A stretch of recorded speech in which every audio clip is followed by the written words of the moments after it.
Alright, hey everyone, we're just going to jump straight into the second critique. He sent in a 1068 average of 5. So a little bit on the fast side, but let's see what we can observe from this video.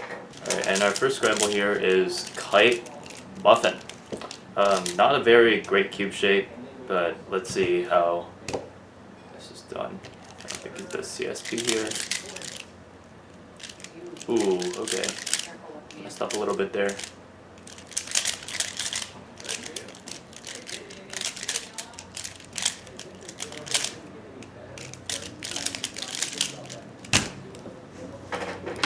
Yeah, I think that solve was the worst one of the session. It was decently locky. I guess that from that side, it's more of a hardware issue. I suggest doing some turning exercises to try and improve on the lockups a little bit. And yeah, the kite muffin cube shape can be a very tricky cube shape. Either from at least from a CSP standpoint, this angle is really awkward. So I suggest just practicing that cube shape a lot. Yeah.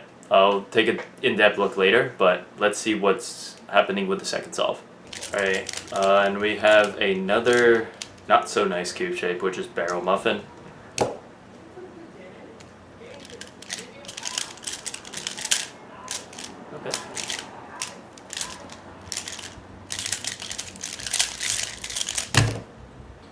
Pretty solid.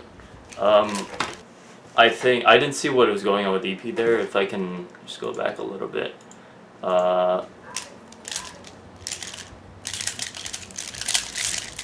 Yeah, I did notice there was a slight pause during CP. I would say when you're doing EO, try and solidify what you do want to do with your CP. I think the main pause from there comes from trying to preserve the blocks, but you should try and be able to just get that pause time down a lot there.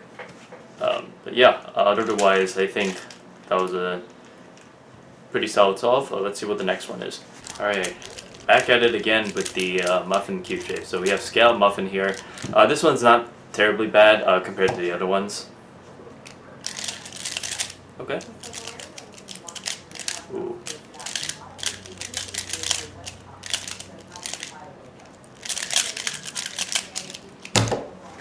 I think there were 2 EO algorithms being done there. I'm not sure if one of them was done by mistake or that was the whole EO algorithm, but I think that could have been cut down to, that could have cut like half a second or a second if you just do one algorithm for that EO. The orientation part was a little iffy, but the rest of the solve was pretty good. Yeah, let's go on to the, I believe it's the fourth solve. Alright, for this first solve we have this 4-2 pattern with this L shape. Should be a scallop kite kind of deal. Okay, yeah, that's how I would do it. Yep, good. Ooh, that pause. Nice. I think overall that solve was pretty much how I would have done it. Just try and reduce the pauses there, especially during CP. I think you had the right block orientation for doing the preservation of CP, but you want to just recognize it instantly and just proceed with the CP algorithm. Yeah, let's go on to the last one. Right, and here's the final one. This is an L shape with 3-3 pattern on the bottom. This is like a fourth slice algorithm. It should slice really well. Okay.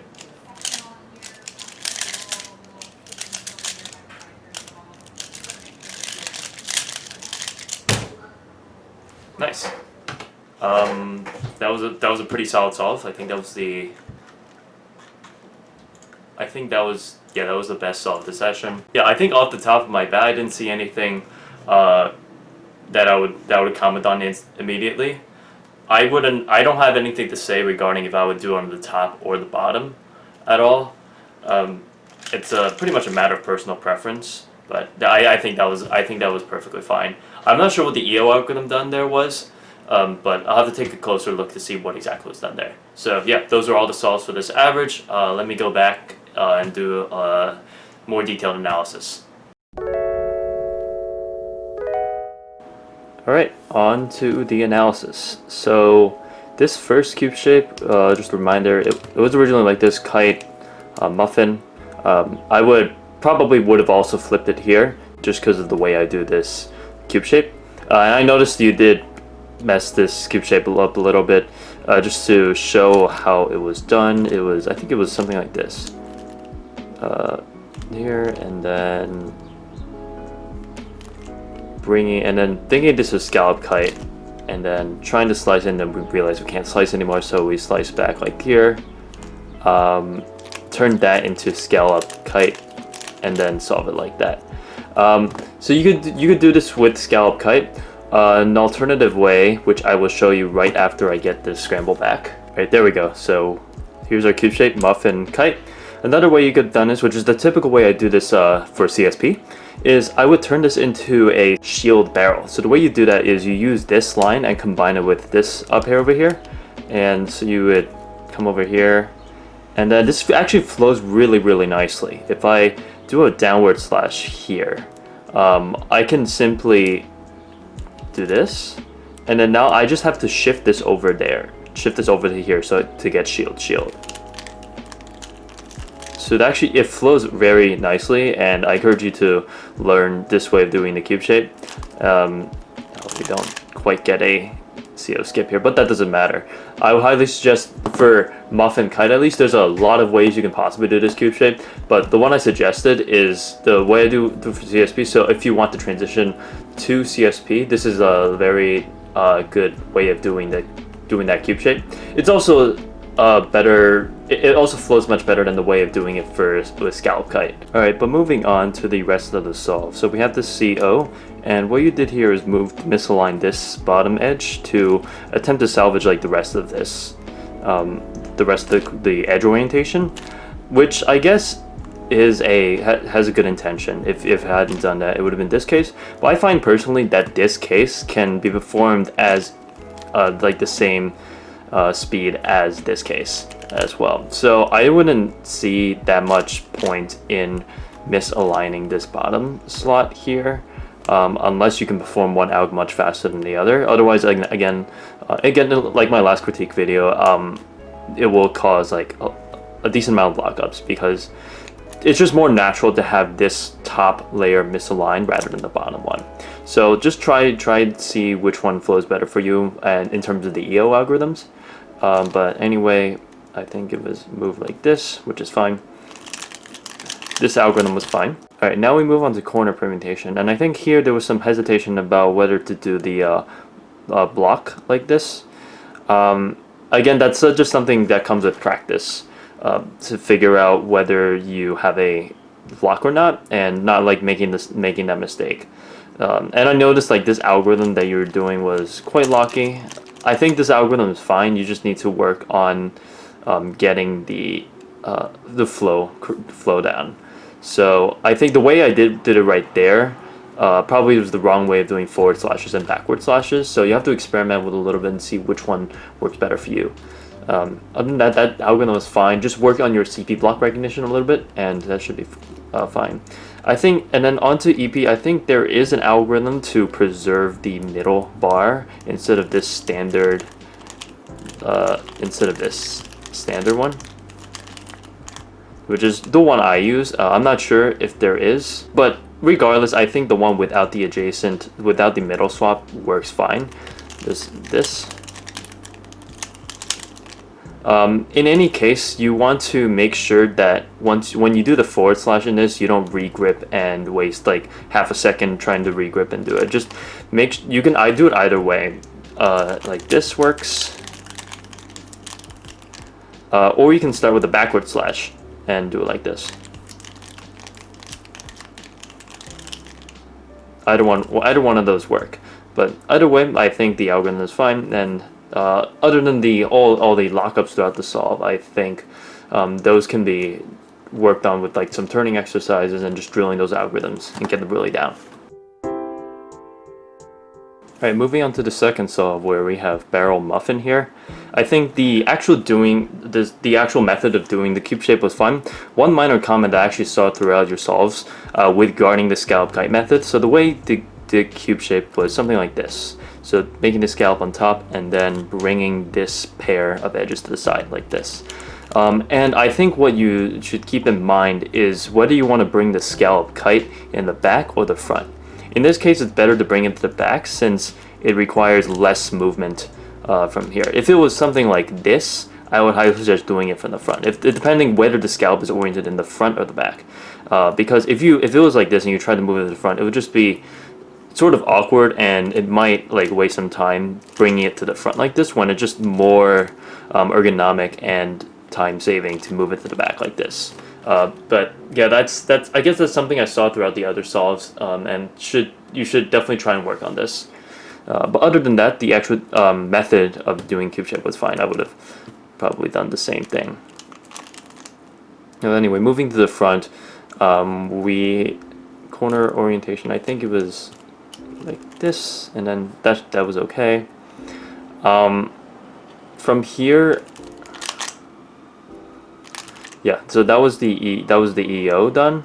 From here, I probably would have gone over to this side to do M2 rather than this side, because since my left hand is already like on this side and has my finger on here, I might as well just do the U prime without going through the effort of putting my finger here and doing M2. But yeah, that's just a personal preference of mine. But anyway, onto the CP here. I think what was done here was just a parity edge, which is, if you don't know already, for anyone else watching, it's this. So what that does is just swaps these two corners and these two corners without the block preservation. And I think, I guess the reason that was done is because this kind of looked like the pure parity adjacent swap, which I guess is, I think that's fine to do. I get this thing just also comes with practice, just like trying to quickly notice what kind of permutations are here. I'm not too familiar with PBL at all, but maybe someone else can comment on this. But I would probably say like doing that pure adjacent here is a fine move. But yeah, I think to be able to see whether to do the pure JJ, whether to do JJ versus just swapping these two corners requires like you knowing a little bit more PBL. So I guess that was like perfectly fine. But for this algorithm, I think the EP that was done was just op followed by uperm. I actually prefer this algorithm, which is, I think it flows really nicely here. I'll put the link. I'll put the algorithm down below, but it's essentially this.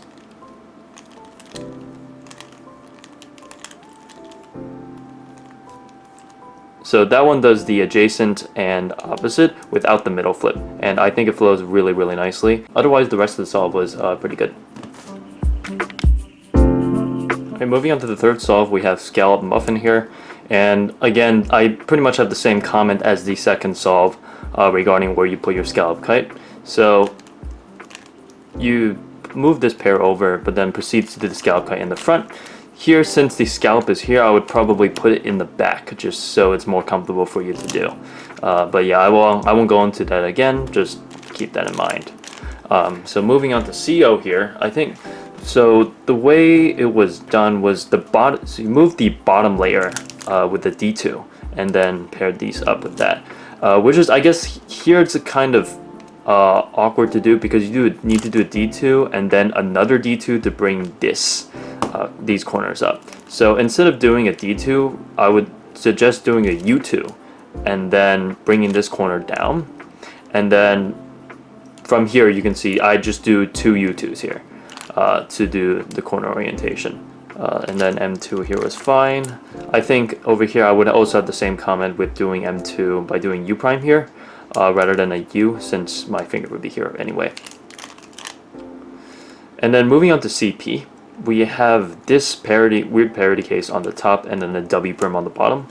And I quite liked how this CP was done. So doing JJ here and then U2 into doing a pure corner swap. I quite like that, and I actually learned a little bit from watching this video how to do that case. So doing pure JSON. And then last one is the uperm on the bottom. And then I think over here I didn't really have anything to say except like this bottom doing the D2 here. I don't know if there's like a much better way of doing it other than if I can set up the case again. Other than doing something like this, where instead of doing D2, I do the U2s on the top to fix the middle layer. Yeah, I think that's the, unless you could probably learn a different algorithm for swapping the middle layer, or just do two adjacent adjacents. But I think that's a little unnecessary, and I just messed up the cube. Whoops. So I think the uperm itself was fine even with the middle layer swap. Just see if doing the U2s work better for you, or the D2s work better for you. Alright, on to solve 4. This solve was overall pretty solid. I just had 2 comments. So cube shape, I didn't have anything to say at all, so I'll just do it normally, like that. And CEO as well, I thought was fine. I think I don't know, I didn't notice if it was during CO or not, but during EO, I think what you could do is you need to, for this edge, for this EO case at least, you need to put this edge here and this edge back here. If you're gonna put this edge here with the U2 with your left finger, I would just try and do it with your left ring finger as well. It probably might throw you off if you do it with both your right ring and your left index at the same time. So I would just suggest just moving those over like that, and the alg was fine. Here I noticed there was also with the bottom D2, try and move it with your left ring finger instead. And then I think here there was a little bit of a pause to do the blocks. Again, that just comes with a little bit of practice. Try not to pause when you do the block. It might just end up wasting time when you could have just ignored the blocks and then do this whatever EP you had at the end. But here we just have a U on the bottom, and that was done fine. So yeah, those are the only comments I have for this solve. Relatively short one. Alright, on to this last solve. So over here, regarding cube shape, the one thing I would suggest you try and explore is when you're doing this cube shape over here and you're moving it to fist, it might be helpful to see whether it's more efficient for you to do the bottom layer like this, doing the D on the bottom layer, or doing a U prime on the top layer instead of when you do fist. That's just something for you to explore. Again, I think this is a personal preference thing. And then for CO, instead of doing this, which involves you moving the bottom layer, you could do this entirely with the slice moves and the top layer if you just do a U like this, and then bring that over. Yeah. And then EO, that was fine. And then we have NN here, and I think that was perfectly fine. And then I noticed during EP, you do U2 first and then another U2 here. I think this is like a common habit of a lot of cubers, including myself included. So just I guess that just requires you getting the recognition down and being able to recognize quickly that this was a U perm. But yeah, I think the algorithm here was fine. No other comments. Alright, and just the last summary of these 5 solves. Overall, very solid average. I would suggest just a little very minor things that I suggested throughout the analysis. 2 main overarching things you can improve on. First is keeping in mind where you put your scallop kite in the back versus the front. That could save you like half a second or even a second if you do it fast enough. So I think that's something you should get used to doing in your solves. And the second one is, I'm assuming you don't do CSP because you got parity in the last solve.